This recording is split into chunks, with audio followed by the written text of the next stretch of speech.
जब बाबा का परिचय मिला, जो तुम हो वो मैं हूँ, निराकारी मैं।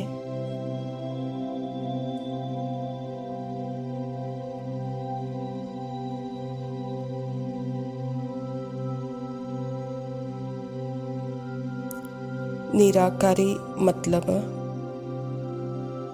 जिसका कोई आकार नहीं है। तो जब कोई आकार नहीं है तो बिगिनिंग और एंड भी नहीं है, शुरुआत और समाप्ति भी नहीं है,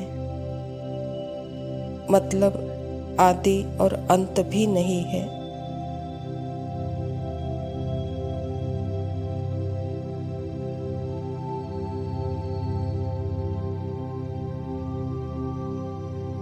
अगर आदि और अंत नहीं तो फिर कोई हद भी नहीं है, तो फिर कोई हद भी नहीं, क्योंकि हद है मतलब कोई तो शुरुआत है और अंत होगी तो फिर हद होगी।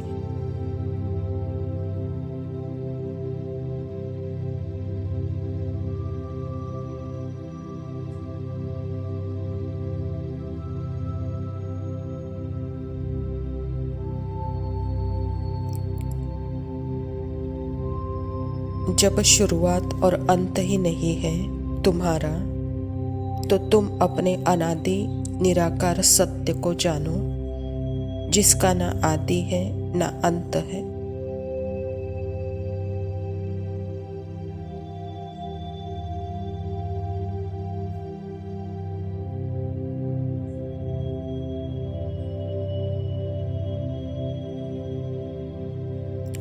और लिमिट नहीं, हद नहीं, तो फिर तुम किस में आओगे और जाओगे? हद होगी तो यहाँ से वहाँ तक भी आओगे और जाओगे, कमिंग एंड गोइंग होगी।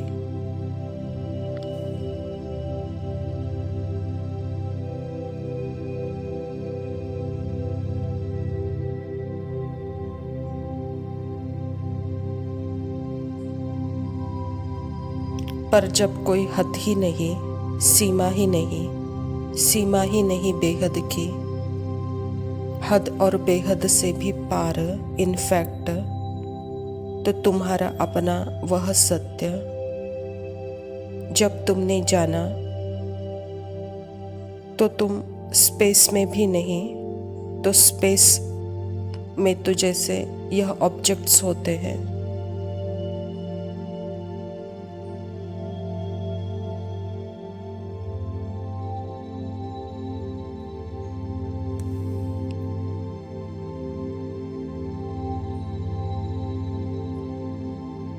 इसकी यह एक हद है, यानी यह शुरू होती है, यहाँ ख़त्म होती है, यहाँ इसकी डिप्थ है, यहाँ इसकी विड्थ है, इसमें गहराई है, इसमें चौड़ाई है, इसकी लेंथ है।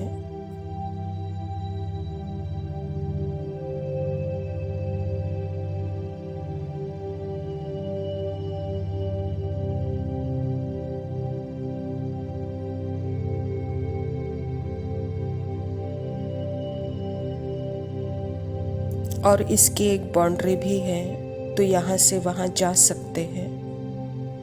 पर जिस चीज़ का कोई आकार ही नहीं है, जिस चीज़ का आकार ही नहीं, मतलब रिलेटिवली हम समझने की कोशिश कर रहे हैं।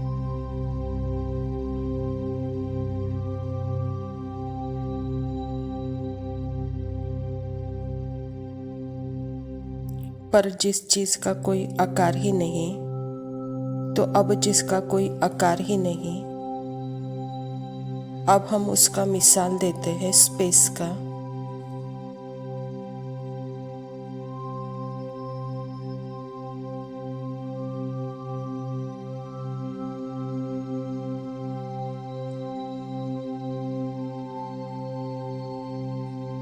स्पेस का कोई आकार नहीं, तो हम बोलते हैं स्पेस कहाँ खत्म होती है और कहाँ शुरुआत होती है तो हम बोल ही नहीं सकते, क्योंकि वह हद और बेहद से पार है।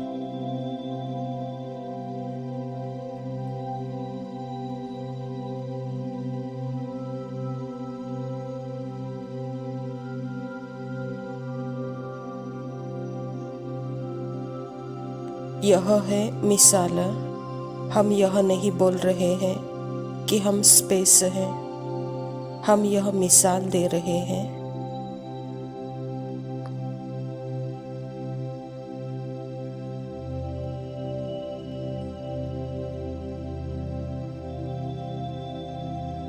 बाबा हमें बोल रहा है कि तुम निराकार हो, तो जब कोई आकार नहीं, तो जितनी बार भी मैं शब्द बोलती हूँ तो मैं शब्द पॉइंट कर रहा है उस निराकार की तरफ।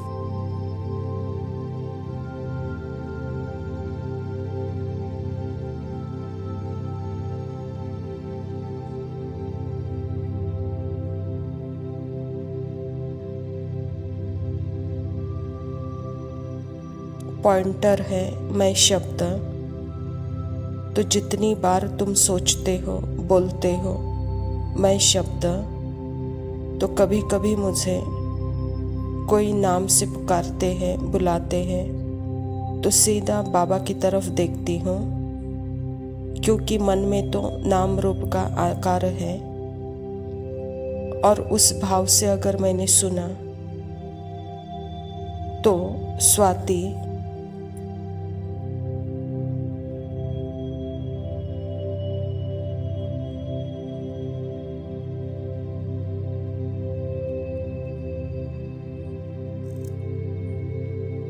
तो फिर हाँ, मैंने सुनकर उसका जवाब भी दे दिया।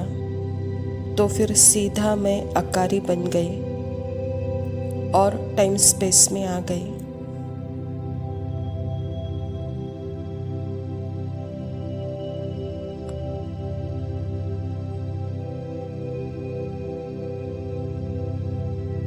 और सामने वाले को भी आकारी देखा और टाइम स्पेस बॉडी माइंड को देखा। यह कौन है? वह भी निराकार है। फिर किसी से बात करने से पहले मैं कौन? एकदम निराकार।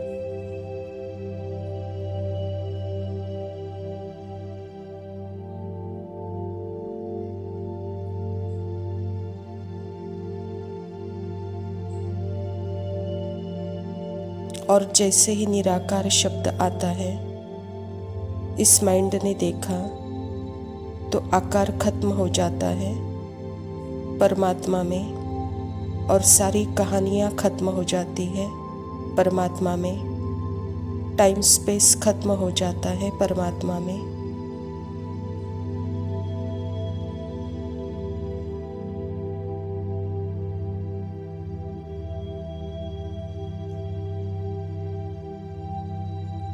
क्योंकि माइंड बॉडी खत्म हुई तो हदें खत्म, मतलब एकदम स्पेस लाइक समान।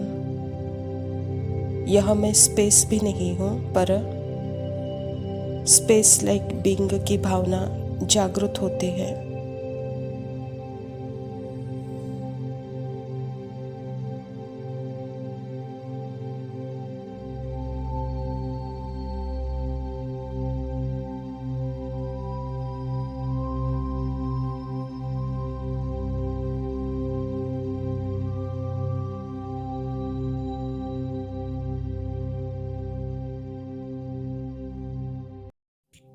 ओम शांति। प्रातः मुरली बाप दादा मधुबन। मीठे बच्चे, तुम्हें श्रीमत पर तत्वों सहित सारी दुनिया को पावन बनाने की सेवा करनी है। सबको सुख शांति का रास्ता बताना है। स्वयं परमपिता परमात्मा शिव बाबा प्रजापिता ब्रह्मा के तन में आकर के हम बच्चों को बेहद का धंधा दे रहे हैं, अर्थात बेहद का यह व्यापार, यह भाग्य बनाने का एक तरीका है सेवा। जिससे अनेक जन्म जन्मांतर का भाग्य बनता है। तो बाबा कहता बच्चे यहाँ श्रीमत अनुसार अपने तन मन धन से सेवा करो, जिससे अनेकों को सुख का रास्ता बताने के निमित्त बनेंगे, तो उसका भाग्य आपको मिलेगा। प्रश्न, तुम बच्चे अपनी देह को भी भूलने का पुरुषार्थ करते हो, इसीलिए तुम्हें किस चीज की दरकार नहीं है? उत्तर है चित्रों की। जब यह चित्र देह ही भूलना है तो उन चित्रों को क्या दरकार है? स्वयं को आत्मा समझकर विदेही बाप को और स्वीट होम को याद करो। यह चित्र तो है छोटे बच्चों के लिए, अर्थात नयों के लिए। तुम्हें तो याद में रहना है और सबको याद कराना है। धंधा आदि करते भी सतो प्रधान बनने के लिए याद में ही रहने का अभ्यास करो। बाबा कहता बच्चे आपको किस चीज़ की दरकार नहीं? चित्रों की, क्योंकि यह देह जो चित्रों का बना हुआ है यह भी एक थॉट है। अगर अंदर के थॉट को ही समाप्त करते हैं तो जैसे आकार को समाप्त किया, हद को समाप्त किया, तो वहाँ सिर्फ निराकार, मैं भी निराकार, बाबा भी निराकार। तो यह जैसे याद बनी है, इसी याद से ही बाबा कहता जो भी हद के धंधे हैं इस याद में रहकर ही करो, कहता बाबा। धारणा के लिए मुख्य सार है। पहला पॉइंट है बाप समान महिमा योग्य बनने के लिए फॉलो फादर करना है। ब्रह्मा बाबा की पहली विशेषता है एक झट से झाड़ू बन गए, सरेंडर टू गॉड हो गए। तो जो एक झट से झाड़ू बन जाता है तो जैसे ब्रह्मा बाप समान महिमा योग्य बनता है, इसमें हमको फॉलो फादर करना है। दूसरा पॉइंट है यह अंतिम जन्म है, अब घर जाना है, इसीलिए खुशी में अंदर ही अंदर नगाड़े बजते रहे। कर्म भोग को कर्म योग से अर्थात बाप के याद से खुशी खुशी चुकतू करनी है। बाबा हम बच्चों की अंतिम अवस्था को रेडी करने के लिए इस तरह पर आए हैं। अंतिम अवस्था अर्थात कर्मयोगी, कर्मयोगी बन करके कर्म भोग को खुशी खुशी चुकतू करना है, कहता बाबा, क्योंकि यह अंतिम जन्म है। अब घर जाना है तो खुशी खुशी से अंदर जैसे आपके नगाड़े बजते रहे। वरदान है बालक सो मालिकपन की स्मृति से सर्व खजानों के अधिकारी प्राप्ति संपन्न भव। हम बाप के सर्व खजानों के बालक सो मालिक है, नेचुरल योगी, नेचुरल स्वराज्य अधिकारी है। इसी स्मृति से सर्व प्राप्ति संपन्न बनो। यही गीत सदा गाते रहो कि पाना था सो पा लिया, खोया पाया, यह खेल नहीं करो। पा रहा हूँ, यह अधिकारी के बोल नहीं है। जो संपन्न बाप के बालक सागर के बच्चे हैं वह नौकर के समान मेहनत नहीं कर सकते। बाबा हम बच्चों को बालक सो मालिक, नेचुरल योगी, नेचुरल स्वराज्य अधिकारी रूप में देखना चाहते हैं। यह प्राप्ति संपन्न स्थिति है और अंदर से सदा यही गीत गाते रहना है। पाना था सो पा लिया, जैसे तृप्त बने, संतृप्त हो गए। तो बाबा कहता जो सागर के बच्चे हैं वो नौकर समान मेहनत नहीं करेंगे, कहता बाबा। स्लोगन है योग बल द्वारा कर्म भोग पर विजय प्राप्त करना, यही श्रेष्ठ पुरुषार्थ है। अच्छा मीठे मीठे सीखे लदे बच्चों प्रति माता पिता बाप दादा का याद प्यार और रूहानी बाप के रूहानी बच्चों को नमस्ते।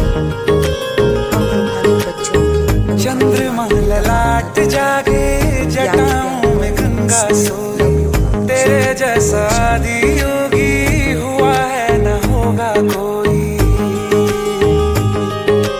हाँ, चंद्रमा ललाट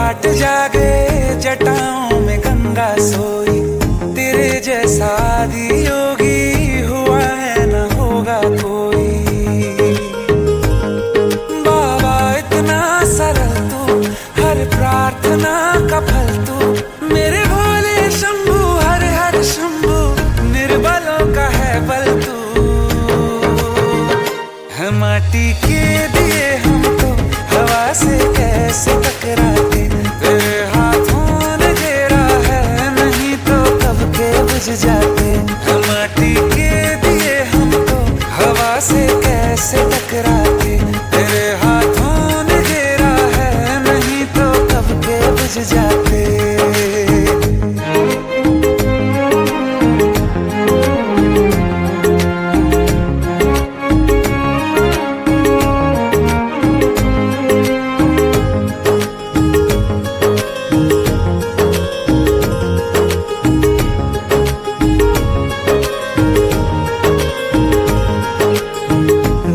सिलवटें आई जब हमारे माथे पर, कोई ढूंढा है शिवाला और झुका दिया है सर। धड़कनों से आती है अब कहाँ ध्वनि कोई, आठों पहर सीने में गूंजता है हर हर हर। बाबा दर्शन तु नयंतु, बाबा रत्नों का रतन तू, मेरे शंभु हर हर शंभु, निर्धनों का है धन तू।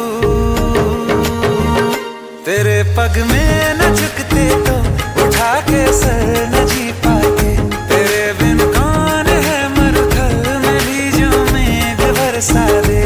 माटी के दिए हम तो हवा से कैसे टकराते, तेरे हाथों ने घेरा है नहीं तो कब के बुझ जाते।